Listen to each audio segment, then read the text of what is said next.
Ja, eigentlich ist das so ein Beifang. Entschieden sind wir ja nach wie vor nicht. Da hat bei mir sozusagen der Verstand so ein bisschen ausgesetzt. Das lassen wir jetzt alle erstmal sacken.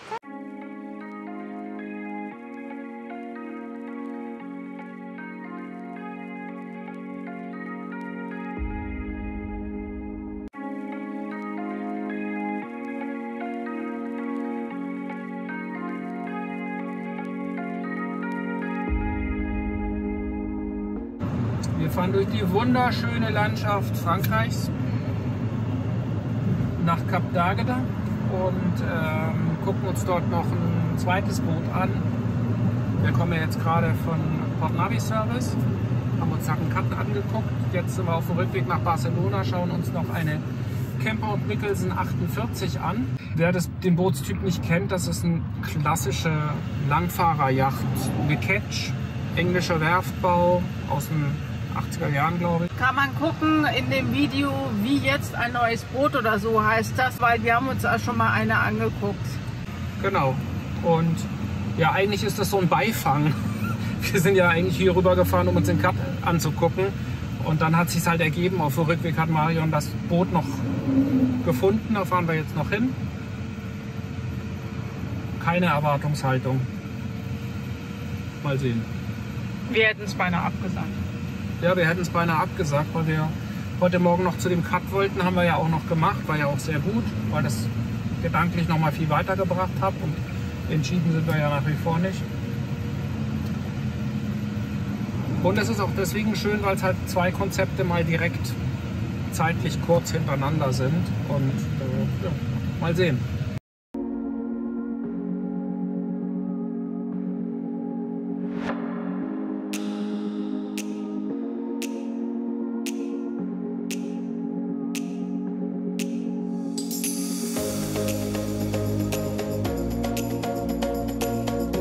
Die Tucane ist eine Camper Nicholson aus dem Baujahr 1972. Also nicht gerade jung, das Boot. Es ist eine Ketch. Sie hat eine Länge über alles von 14,53 Metern und eine Breite von 3,94 Meter.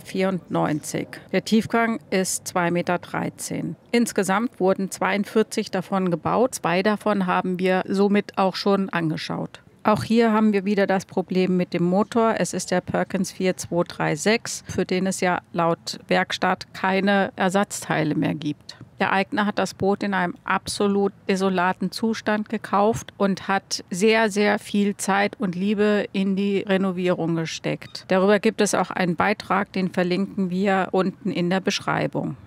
Trotz einer Komplettrenovierung hat der Eigner darauf geachtet, den Charme des Bootes zu erhalten. Das alte Teak hat er komplett vom Deck entfernt und hat das Deck mit einer ordentlichen Portion Anti-Grip gestrichen. Sogar die Scheiben im Cockpit hat er selbst gebogen und ersetzt. Bis auf eine Verbreiterung des Bettes in der Achterkabine hat er möglichst alle Oberflächen auch behalten. Zumindest die, die vom Zustand noch erhaltungswürdig waren. Man sieht das gut an der Küche. Hier ist noch der originale grüne Belag zu sehen.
Das ist jetzt ein Boot gewesen, die Camper Nicholson 48, die Tucane in Cap d'Agde in Frankreich, die mir ganz besonders am Herzen gelegen hat. Das war für mich wirklich so ein Wow-Boot, also richtig schiffig. Das Baujahr, der Erhaltungszustand, der Eigner hat sich wahnsinnig viel Mühe gegeben, das wieder aufzubauen. Der hat es übrigens damals irre günstig geschossen und dann wieder aufgebaut. Ja. Da hat bei mir sozusagen der Verstand so ein bisschen ausgesetzt. Marion hat mich dann wieder eingebremst. Also mir hat das Boot auch richtig gut gefallen. Das war wirklich unfassbar schön und liebevoll restauriert. Also wirklich mit ganz viel Gedanken und Sinn und Verstand. Aber, und das ist leider das große Aber, und ich habe auch ein paar Tage gebraucht, das einzuwerfen, es entsprach nicht, in manchen Punkten nicht unseren Vorstellungen. Also wir brauchen Arbeitsplatz, also wir brauchen Tisch, 2 Tische zum dran arbeiten. Und du hast in diesem Boot nicht die Möglichkeit, 2 Arbeitsplätze zu schaffen. Also nicht so, dass man richtig gut dran arbeiten kann. Dann hat dieses Boot ja auch diese Ebenen so ein bisschen, man sieht das ja auch im Video, was total wohnlich ist und schön, aber einfach auch den Platz klein macht. Also, ja, und auch auf See nicht so ganz praktikabel ist. Ne? Genau, also ich möchte da jetzt auch nicht die Treppen runterfallen oder in die Küche reinfallen. Ja, stimmt, zur Küche geht es eine Stufe runter. Ja. Also ich glaube, so der größte Knackpunkt war so ein bisschen, dass der Salon mit dieser Aufteilung an der Küche an der Seite den Salon halt irre klein gemacht hat. Das war eigentlich nur so eine Sitzmöglichkeit. Und der Kartentisch ging so mehr oder weniger unter das Cockpit rein. Der war auch kein Schreibtisch, wie wir ihn eigentlich brauchen, so ein Arbeitsplatz. Und demnach hätten wir beide an dem Tisch arbeiten müssen und das ist nicht praktikabel. Warum wir sie uns nochmal angeguckt haben, sie ist ganz nah an der Amel Maramu. Böse Stimmen behaupten auch, dass Monsieur Henri Amel da ganz viel abgekupfert hat, weil die Camper Nicholson war nämlich zuerst und die hat, der Riss ist ganz, ganz ähnlich und auch die Aufteilung, wobei es auch große Unterschiede gibt und wie zum Beispiel den Salon. Du findest das nicht? Nein, ich finde, das sind 2 unterschiedliche Boote und Konzepte. Ja. Na, ich finde schon, dass das da Parallelen gibt und dass man durchaus sagen kann, das nehme ich von dem Boot noch mit. Ja, toll. Und eine Catch. Ist eine Catch. Ja. Wir haben uns dann aber auch nach Marions Veto dagegen entschieden und das war auch gut so. Jetzt wollen wir gerne noch mal an der Stelle so ein bisschen ein Fazit ziehen. Genau. Wir haben ja jetzt einige Boote angeguckt. Ja. Wer da vielleicht nicht dabei war, das ging los. Also wir haben uns mehr und mehr jetzt fokussiert auf Catches mit so 14 Meter Länge. Bis auf der Katamaran. Bis auf der Katamaran. Der Katamaran war ein Ausreißer, weil da die Überlegung war, weniger Schiffsbewegung, mehr Fläche zum Leben und zum Wohnen an Bord, weil ja einfach, man sagt, 9/10 auf Langfahrt liegst du vor Anker oder im Hafen und 1/10 fährst du. Deswegen muss man da versuchen, eine vernünftige Balance zwischen Segeln und Leben rauszukriegen. Ja. Ich glaube aber, dass sich für uns herausgestellt hat, dass wir einfach keine Katamaranmenschen sind. Also für mich hat Katamaranfahren was mit Bahnfahren zu tun, also irgendwie geradeaus und ist wenig schiffig für mich und deswegen habe ich mich dann letztlich für mich selber dagegen entschieden, gegen einen Katamaran. Also da bin ich jetzt noch nicht so ganz bei dir. Was für mich gegen den Katamaran spricht, ist einfach der Preis. Also der Preis sowohl im Kauf als auch der Preis in der Unterhaltung, Liegeplatz und so weiter. Was aber dafür spricht, absolut dafür spricht, ist einfach der Platz. Man hat das ja auf der Snow Goose gesehen. Du hast schon echt viel Platz und das war ein sehr kleiner Katamaran. Du hast schon eine ganz andere Platzausbeute als auf dem Monohull. Aber wie gesagt, die Katamarane, die einfach für das geeignet sind, was wir haben wollen und brauchen, sind preislich nicht in unserer Range. Punkt. Wir sind ja jetzt praktisch wieder bei der Snow Goose, da wo das letzte Video drüber ging. Die Snow Goose, das merkt man auch so ein bisschen, wenn man sich das Video anguckt. Da haben wir sehr auf den Wohnraum auch geachtet.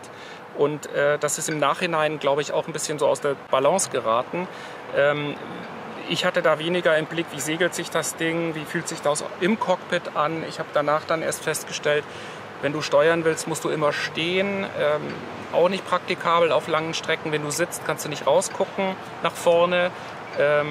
Wenn man sitzt, der eine auf der einen Seite, der andere auf der anderen Seite, sind da 3 oder 3,5 Meter dazwischen. Das finde ich auch nicht so gut, das ist zu weit weg. Also da waren so verschiedene Sachen, wo ich mir sage, so beim Segeln, also jetzt wirklich das aktive Segeln, das macht vielleicht nicht so wirklich Spaß.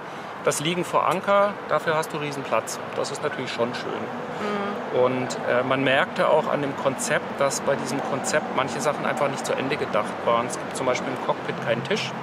Der wurde dann von den Voreignern noch dazu gebastelt und so weiter. Ein Freund von uns, mit dem ich mich immer austausche, technischer Art, der Flo, ihr kennt ihn vielleicht schon von der Biskaya-Überfahrt, der hat gesagt, das ist nicht euer Ernst, hier so ein segelndes Kinderzimmer, weil optisch sah es tatsächlich aus wie ein Kinderzimmer. Also man muss schon zu den Snow Gooses sagen, deswegen haben wir uns, glaube ich, gar nicht so sehr auf die Segeleigenschaften in dem Moment fokussiert, weil die Snow Gooses ist ein englischer Werftbau und gerade dieses Elite-Modell ist mehrfach um die Welt gesegelt. Also dann kann das gar nicht so verkehrt sein. Das war für mich der Grund zu sagen, komm, jetzt vergiss mal außen, guck mal lieber, dass innen der Platz reicht, weil sie eben nur 37 Fuß hat und relativ schmal ist. Und das ist auch der Vorteil von den Snow Gooses. Du kannst damit zum Beispiel sehr schön über Kanäle fahren oder durch Kanäle fahren. Und du kriegst in Marinas oft noch einen Monohull-Liegeplatz, weil sie so schmal ist, im Gegensatz zu Katamaranen. Oder eine Doppelbox. Genau. Weil sie eben unter 5 Metern ist. Genau, sie ist unter 5 Meter oder gerade so 4,55 war die oder sowas, oder 4,80 Meter. Knapp drunter, ja. Knapp drunter. Das ist halt der Vorteil von dieser Snow Goose gegenüber den herkömmlichen Katamaranen, also sowas wie eine Lagoon oder Bali oder sonstiges. Also sie war auch nicht wie die heutigen Modelle eher aufs Wohnen ausgelegt, sondern eher noch aufs Segeln. Man muss aber auch dazu sagen, dass die Snow Goose auch nicht wirklich schnell ist. Nee. Also ich habe ein paar Videos im Internet, gibt es etwas drüber, wie einer Einhand damit über den Atlantik gegangen ist. Der war relativ langsam unterwegs und deutlich länger als er dachte. Ich segel dann doch ein bisschen schneller gerne, jetzt aber auch nicht wirklich Performance. Also ich will eine bessere Balance haben. Gehen wir weg von der Snow Goose, oder? Genau, also der Abschied wurde uns leicht gemacht durch die Osmose von innen, durch den Wassertank durch. Also da war für uns eigentlich schon klar, dass diesen Aufriss, den möchten wir nicht machen, weil du kommst, hat man ja gesehen, nur durch diese Luke an den Tank nach innen dran und da war am Ende des Tages auf jeden Fall klar, das wird nichts. Wobei Osmose ja erstmal Nee, Osmose nur selber Arbeit hat uns ist. nicht geschockt, aber der Platz, wo sie saß, das war das Problem. Genau. Vielleicht noch mal ganz kurz, wem Osmose nichts sagt, das ist ja ein Glasfaserbau, also Kunstharz und Glasfasern. Und die Glasfasern nehmen, wenn die Oberfläche beschädigt wird, Wasser auf. Und das nennt sich dann Osmose und das muss dringend raus aus dem Rumpf. Und das ist einfach aufwendig, aber einfach nur Arbeit. So. Ja, das macht. Für uns hat sich aber rauskristallisiert, wir wollen auf jeden Fall einen Monohull. Wir wollen etwas, was sehr nah an der Amel Maramu ist. Und für mich ist das Entscheidende dabei Catch, Achterkabine, Center Cockpit geschützt, also ein geschütztes Center Cockpit und eine feste Scheibe und auch die Aufteilung und die Klarheit in den Linien, innen und außen. Und aus dem Grunde, weil wir einfach festgestellt haben, das ist doch so unser Konzept, haben wir auch tatsächlich nochmal mit dem Makler von der Maramu telefoniert, beziehungsweise Christoph hat mit ihm telefoniert und Flo hat uns schon wirklich für komplett verrückt erklärt, so eine Vollbaustelle tatsächlich ein Gebot abzugeben. Also wir haben versucht, ein Gebot abzugeben, aber der Makler hat gesagt, ne, nö, das macht er nicht. Das Boot hätte den Wert, den es hat Er wollte ja 89.000 dafür und er hatte gesagt, irgendwie, auf was hätte er sich eingelassen? 75.000 oder sowas? Nee, 80. 80 eventuell. Eventuell. Und ich kam mit 65 um die Ecke, was mir im Nachhinein wirklich viel zu viel ist. Die Verzweiflung war schon vorhanden. Wir hatten uns auch für Maramus in der Karibik interessiert. Da gab es 2 Stück im Angebot in einem ganz anderen schlimmeren Zustand. Nein, der Zustand war deutlich besser. Welchen meinst du jetzt in Panama? 109 hat die gekostet. Oder 109, 110. Ja, die war im guten Zustand. Die war modifiziert über die Jahre für Langfahrt. Das heißt, manches auch nicht mehr im Originalzustand, hat ein zweites Vorstark, einen Windgenerator, Solarpaneele und so weiter und so weiter. Dingi, Davids, tralala. Aber keine Mehrwertsteuer. Aber keine Mehrwertsteuer und sie lag halt in der Karibik, wo wir uns dann bei näherer Betrachtung halt dann auch klar machen mussten, wir gehen jetzt auf die Hurricane Season zu, das heißt, dann muss man sich um den Platz bemühen. Wie kriegen wir die Sachen rüber? Hier an Bord ist ganz viel, was wir mitnehmen wollen und so weiter und so weiter. Dann gab es noch die für 50.000. Also die günstigere von den beiden lag auf den BVIs, auf den British Virgin Islands und die hatte einen Riss im Deck quer zur Fahrtrichtung. Dieser Riss kann eigentlich nur durch Umfallen vom Bock entstanden sein. Also das war auch in einem Hurricane-Gebiet gelegen, wo dieser schlimme Hurricane war vor ein paar Jahren. Allein der Flug dorthin, wo das Boot lag, hätte 3.000 € gekostet. Und deswegen die Kosten dafür allein für die Besichtigung wären schon alles in allem viel zu hoch gewesen. Alles ist jetzt weg. Irgendjemand hat gratuliere zum Kauf. Genau, hat das Boot gekauft. Viel Spaß mit der Vollbaustelle. Also das war, da hat uns Flo dann für komplett verrückt erklärt. Und dann haben wir auch erstmal tief durchgeatmet. Vielleicht noch mal einen Schritt zurück. Wer sich handwerklich viel zutraut, überlegt euch trotzdem, ob ihr das tut. Weil das bedeutet halt einfach, also wenn wir jetzt auf die Maramu zurückgehen ins Set, wir haben das durchgerechnet, wir hätten über 30.000 € reinstecken müssen, hätten immer noch ein Risiko gehabt von 10.000 € für den Motor, wo es keine Ersatzteile mehr gibt. Und wir wären mindestens ein halbes Jahr an Land gestanden, realistisch gesehen, bis wir fertig gewesen wären. Es dauert ja immer 3-mal so lang, also 1,5 Jahre. So, und das ist einfach die Frage, ob man das wirklich will. Und wenn man dann die 30.000 € auf vielleicht 80.000 € drauflegt, dann ist halt wirklich die Frage, ob man das Geld nicht besser investieren kann. So, jetzt haben wir genug geredet. Das lassen wir jetzt alle erstmal sacken. Und ich würde sagen, wir sind gespannt, wie es weitergeht. Jedenfalls wissen wir jetzt mehr, was wir brauchen. Und was wir nicht brauchen, was wir nicht wollen. Nach diesen vielen Booten hatten wir irgendwie auch die Faxen dicke. Also wir hatten die Schnauze voll. Flo hat auch gesagt, jetzt lass mal bitte die Boote sein. Wir wenden uns dem nächsten Mal Bootsreparaturen wieder zu. Unsere Arriva braucht auch noch ein bisschen Pflege. Also wer wieder mehr Technik sehen will, nächste Folge ist wieder eher technisch. Also bleibt dabei. Und wenn du wissen willst, wie das weitergeht, dann abonniere doch am besten unseren Kanal und folge uns gerne auf Instagram und Facebook. Und ich würde sagen,